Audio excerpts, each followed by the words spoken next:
এই মেয়েটি প্রথমবারের মতো তার স্বামীর ঘরে আসে। শ্বশুর বাড়ির লোকেরা খুব ভালোবেসে তাকে বরণ করছিল। শাশুড়ির নজর মেয়েটির পায়ের নিচের রক্তের দিকে ছিল।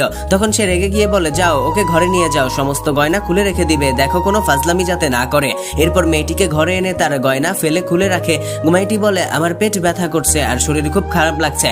তখন এই মেয়েটি বলে, আমি সবই জানি, সব মেয়েদের সাথে এরকমই হয়। শাশুড়ি মার কাছ থেকে পারমিশন নিয়ে মেয়েটিকে বেলগাড়িতে করে এই গভীর জঙ্গলে একটি ছোট্ট ঘরে নিয়ে যায়। মেয়েটিকে বলে, তোমাকে 5 দিন এখানেই থাকতে হবে, তোমার সমস্ত দরকারি জিনিসপত্র এই ব্যাগে আছে। এরপর মেয়েটি চলে যায়। রাত হতে গ্রামের ছেলেরা ঝুপড়ি ঘরের উপর ঝাঁপিয়ে পড়ে। তখনই মেয়েটির স্বামী এসে এই ছেলেগুলোকে তাড়িয়ে দেয় আর প্রতিদিন রাতে মেয়েটিকে পাহারা দেয়। পঞ্চম দিনে তার বন্ধুরা তাকে নেশা করিয়ে ঘুম পাড়িয়ে দেয়। মেয়েটি তার ভিজে কাপড় বদলাচ্ছিল। তখন সেই লোকটির বন্ধুরা এসে বলে, আমি তোমার স্বামীর বন্ধু, এবং ঝুপড়িতে ঢুকে মেয়েটির সাথে জবরদস্তি করা শুরু করে। তখনই তার স্বামী স্ত্রী মেয়েটিকে বাঁচিয়ে নেয়। বন্ধুরা, আজ মহারাষ্ট্রের বিভিন্ন জায়গায় মেয়েদের পিরিয়ড হলে তাদেরকে এভাবেই অত্যাচার করে।